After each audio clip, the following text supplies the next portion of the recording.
চট্টগ্রাম বিশ্ববিদ্যালয়ে দিনব্যাপী clean campus কর্মসূচি পালিত হয়েছে। এ সময় উপাচার্য অধ্যাপক ডক্টর মোহাম্মদ ইয়াহিয়া আক্তার ও ২ উপ-উপাচার্য অধ্যাপক ডক্টর মোহাম্মদ শামীম উদ্দিন খান ও অধ্যাপক ডক্টর মোহাম্মদ কামাল উদ্দিন উপস্থিত ছিলেন। বৃহস্পতিবার বিশ্ববিদ্যালয়ে 0 পয়েন্টে এ কর্মসূচি পালিত হয়। এ সময় বিভিন্ন বিভাগের শিক্ষার্থী ও পরিচ্ছন্নতা কর্মীরাও উপস্থিত ছিলেন।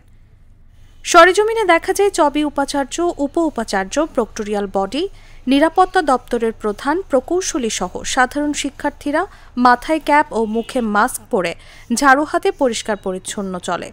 দিনব্যাপী এ কর্মসূচির অংশ হিসেবে সমগ্র ক্যাম্পাসের সড়ক ও হলগুলো পরিষ্কার করা হয়।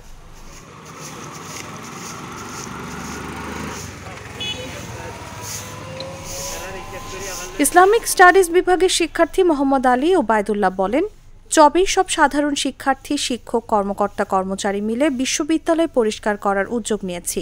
দিনব্যাপী আমাদের এই কার্যক্রম চলবে যতক্ষণ পর্যন্ত পুরো ক্যাম্পাস পরিষ্কার না হয়। আমরা একটা কথা বিশ্বাস করি, আমাদের মানসিক পরিচ্ছন্নতা যেমন দরকার, বাহ্যিক পরিচ্ছন্নতা তেমন দরকার। আমরা উভয় দিক পরিষ্কার করেই আমরা নতুন বাংলাদেশ ও ক্যাম্পাস করব।